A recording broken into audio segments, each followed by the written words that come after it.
I heard Cambodia. I heard that I live in a world where children are sold for sex. If you have vulnerable children in any shape, form, or fashion, and if you have money, and if you have men, then sex is being purchased. California is the #1 state in the nation. Sex trafficking, human trafficking is huge. And over again, I would read, there are no homes and services for victims.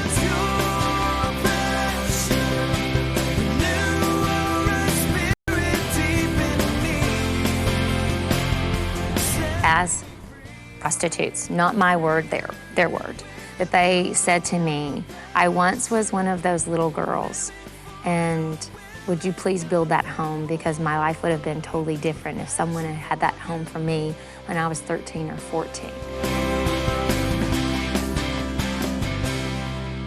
Welcome to Pure Passion. My name is Stacia Freeman. Probably for most people, when they think of sex trafficking, they think of dangerous criminals and perverts and a world so beyond their knowledge, experience, and comfort zone that the thought of becoming involved in the solution is dismissed out of hand immediately. But one day, Jenny Williamson was watching someone speak on the subject, and you won't believe what God told her to do. One Sunday, 4 years ago, I went to my church, like I always do, and I heard a gentleman named Don Brewster speak about sex trafficking in Cambodia. I heard Cambodia. I heard that I live in a world where children are sold for sex, and it was like, I don't know where I've been. I'm a mom. My husband and I own a business together. We're trying to raise our kids. We're just trying to pay the light bill. But all of a sudden, this thing just stopped me dead in my tracks and recalibrated my entire life. And as I sat and listened to Don talk about kids in Cambodia, I really thought God was calling me to Cambodia, because that was my only point of reference at that moment, was kids in Cambodia. And I sobbed and I cried. I had a fight with God. I asked him to take sex trafficking off the table. I screamed to him from the depths of my soul, why don't you do something? And he said to me in that still, quiet whisper of his, why don't you? Immediately after that, for 2 weeks, I just cried and sobbed and hurt. My heart hurt, physically hurt so bad. And that's never happened to me. I mean, I watch the news every night. Things can make me sad. I'm a mom. I hate injustice in this world, but nothing has ever affected me like this. And I talked to a friend of mine, and just a spiritual mom, if you will, and she said, I think what's happening is Jesus is letting you feel his heart for these kids. And I said, it's unbearable. And it lasted a couple of weeks. And then after that heart-wrenching feeling stopped, I did what anybody does when they need great godly wisdom. I went to Google, and I Googled the words human trafficking and sex trafficking, and I was absolutely shocked that my hometown was the first city that appeared on my computer. I still say God was messing with me in my computer that day, but Sacramento, California, came up on the screen as one of the worst destinations for sex trafficking. And at that moment, I still thought we were talking about foreign-born citizens, which was fine. I was ready to open a home for anybody that the Lord said needed to be here. But as I started reading the research in the state of California, actually the government had just produced a report about sex trafficking in the area, and it said California is the #1 state in the nation. Sex trafficking, human trafficking is huge. And over again, I would read, there are no homes and services for victims. So it was just this report of this big, huge problem, but there was no solution. And in this day and age, especially at my age, I thought there were solutions for every problem. I absolutely was shocked that there was an issue still on the table, that there weren't resources on every corner if you wanted it. And so I picked up the phone, my great leap of faith, and I called the author of that report at the state capitol in California. And my knees were shaking and I was scared to death. It really felt like I was walking on water, because I have no idea about this topic. I'm not educated in this field whatsoever. My husband's in the natural gas business. That's what we do, our business. And I called the author of the report, and I was shocked when she answered the phone. And I said, is there really a problem? And she said, yes, there is. And I said, I have a nonprofit organization, and I'd like to talk to you about the solution. And she invited me to the Capitol, and we met and we talked about that. And I said, it's God's people, his people. It's our responsibility, and we'll build the home. And I think she thought I was a little bit crazy when I said that, because I had no tangible resources, just just the fact that God said we have to take care of widows and orphans, and these kids are orphans. And so my next phone call was to the local police in Sacramento, and I said, do we really have a problem? And they said, yes, would you like to have coffee? And I said, sure. And the next thing I know, I was at the police station, and I met with a detective there, and he told me that the kids that are in our area were domestic kids, our kids. And I don't know why. It's not that it made it worse for me, but I just didn't know. I thought we were talking about kids that were being shipped here, and we are, and there definitely is that problem. But in our area, the domestic kids is just huge, the problem there. And so there was an FBI task force that had already been set up in my area, and the vice cop that I met with asked me if I would like to meet the FBI, and I said, sure, why not? So the next thing I know, I'm having coffee with the FBI, and I said, what do you need? What do you need? And they said, we need a home. And I said, okay, God's people will build it. And so I became known as the crazy religious lady around the Sacramento Police Department. And I just kept saying, God's people are going to build this home. And I'd say, God, where are your people? So I would go with great confidence to the government and to the police and the FBI, and I would say, God's people are going to build this home for you. And then I would cry to the Lord on my face, where are your people? Where are your resources? I'll do this. I'll be your point person. But I am not a fundraiser. I am a mom. That's all I am. And the Lord just spoke to me and said, well, that's all these kids need. You just keep being a mom, and I'll take care of everything else. And the next thing I know, my picture is on the front page of the Sacramento Bee, where they absolutely did a report on a dream that God put on somebody's heart. And in California, that just doesn't happen a lot. It was amazing because the people that were calling in response to the article that was in the paper 3 years ago said, I have been praying about specifically what the Lord would have me do next in this area. It was pastors, it was Christians. My prayer that I had just cried out to God, where are your people? Well, 200 of them called that day when they saw the article in the paper, and they said, we're in. Some said, I've been reading about human trafficking for the last couple of years, and it's broken my heart, but I just didn't know what to do.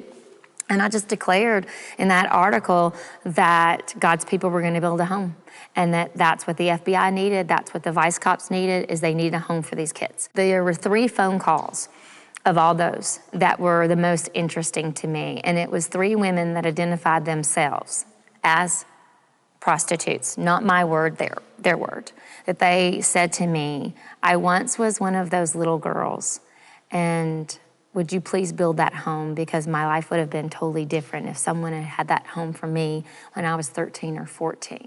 And tearfully cried and recounted their story of sexual abuse and how back then it wasn't called trafficked, but how they were trafficked. And it was uncanny to me because it was 3 different women from 3 different ages, but they all said the exact same thing to me. And they ended their sentence with, they just need someone to believe in them.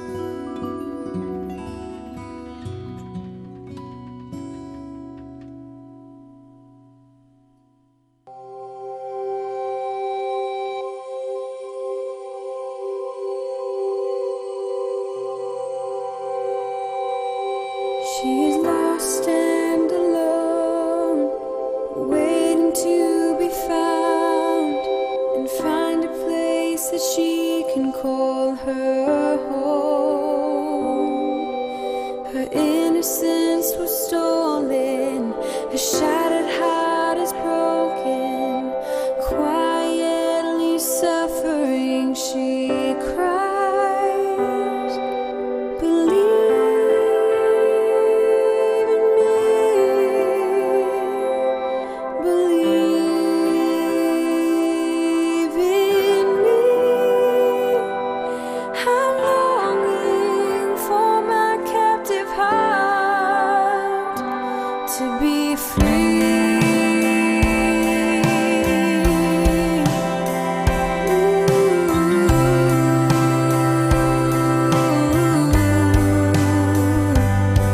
Daughter, you are not alone. He died so you can live. He gives a place that you can call your home. The years the enemy stole, he'll restore and make you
Do not sit there and say, this is not happening in my town, because I can promise you, I can guarantee you it is. Because if you have vulnerable children in any shape, form, or fashion, and if you have money, and if you have men, then sex is being purchased, and it's now called sex trafficking.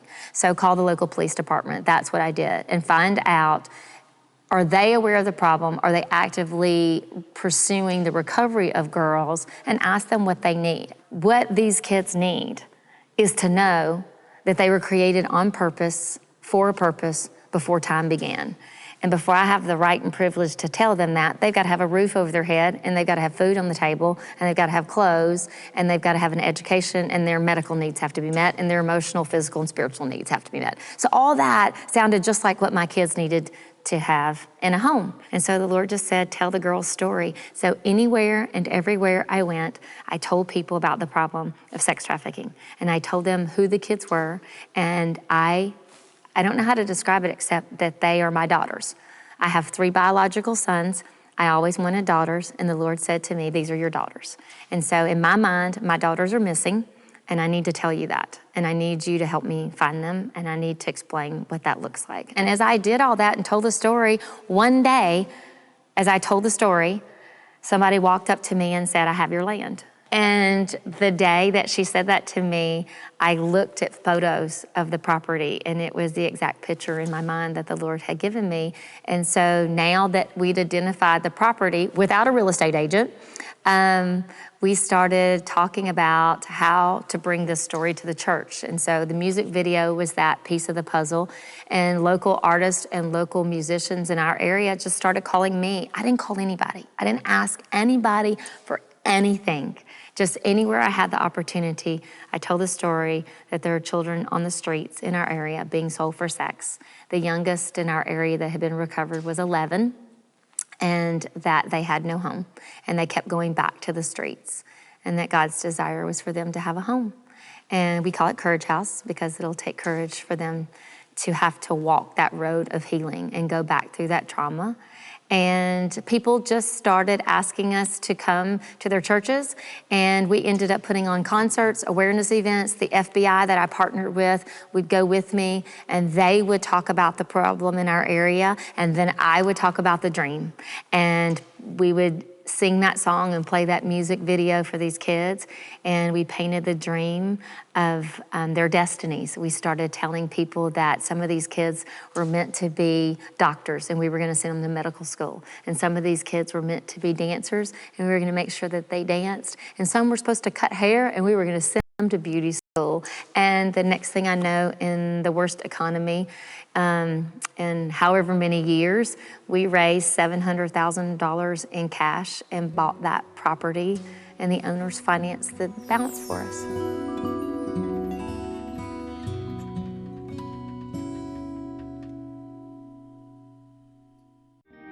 We live in a world where children are sold for sex daily. This isn't happening just in Cambodia and Thailand and Africa and in India. It's happening right here in the United States. Research shows there are over 500,000 children being sold for sex in the United States every day, every night. The average age, 13, 14 years old. There are only 3 homes in the entire United States that focus on the unique needs of these children. But our organization, Courage to Be You, wants to change that. We have a passion to see homes built in every city in the United States and around the world where there isn't one. We call these homes Courage House. This is the most unifying social injustice of our generation. I challenge you to find anyone that believes it's okay to sell a child for sex. Won't you join us in making the difference in the life of a child? We chose to go through the licensing process for 2 reasons. One, accountability. If you are going to have minor children, you need accountability. And that is what the judge told me. So many Christian organizations, well, you could start a group home and come under the religious umbrella, but there's no one watching you. And we had just done research on Christian homes that abuse has happened in. And we want to be so above reproach for the world, as well as being a model of what a Christian home is supposed to look like. And so we wanted the accountability and transparency. And this judge really encouraged us to do this because the FBI, when they're recovering these kids, they have to, by law, put them in state homes. They have to go to a receiving center. They have to go to probation. So if we wanted access to these kids, we had to be licensed. I will never forget the day this happened. We were standing in a church having a worship service, just proclaiming God's greatness, speaking this dream out loud, and just worshiping. And I literally had my eyes closed in worship, and I felt somebody tap me on the shoulder. And so I opened my eyes, and this woman has tears rolling down her cheeks, and she hands me her card. And I read it, and she wrote a note that said, "I'm a manager in the licensing bureau in the state of California. I can help you." And I called her the next day, and I still just wanted to just burst into tears thinking how God put every person we needed and how her faith was just, I mean, it was huge after realizing she was in this particular job for a reason. And day after day, she thought of her job as boring and red tape and couldn't ever find God in the middle of it, and how He had strategically placed her there for such a time as this. And she literally walked us through the process of what it would take to be licensed. I can't imagine not having her there. So the Lord just had His people strategically placed in so many places that we needed help. Planning commissions, licensing board, but we literally wrote the program from scratch. Actually, it's just being a family to kids and giving them everything they need and teaching them that God created them on purpose, for a purpose, and that He didn't intend evil and He has good plans for them. And we have some amazing Christians who specialize in trauma. And Don Brewster was actually the one that told me to pursue trauma therapy, that he absolutely believes it's a gift and a model from the Lord in learning how to give voice to their story and to shine light into this darkness. But whether we're in Tanzania, Africa, we actually are working with a group in Honolulu, Hawaii, to bring a Courage House there, and a group in Reno, Nevada. It's the same model everywhere with respect to the culture. We learned so much in the licensing process. I shudder to think how we would have learned these things on kids. And I feel like it was the Lord's grace in allowing us to think through questions we would have never thought to ask ourselves if we hadn't have gone through that license process. And the judge that we talked with, she said, if you would keep in the forefront of your mind that every regulation you read, every piece of paper you have to fill out, that a child has either died or been abused because of that policy and regulation. And we really just kept that in the forefront. There are many Christians, and I hear this all the time. Why are you going through the licensing process? They're gonna tie your hands. You're not gonna be able to talk about Jesus. You're not gonna be able to execute your program. That's just not true. We have not found that at all. You can be a licensed Christian home. The only thing we cannot do is force a child to do anything. And I laugh and say, I can't even force my 15-year-old to go to church these days. Why would I think I could force any other child? I hope if you're watching today that you know that before time began, God imagined you. He planned you. He has such a special destiny for you. And I know that may be really hard to believe right now because of the evidence that you have had to the contrary.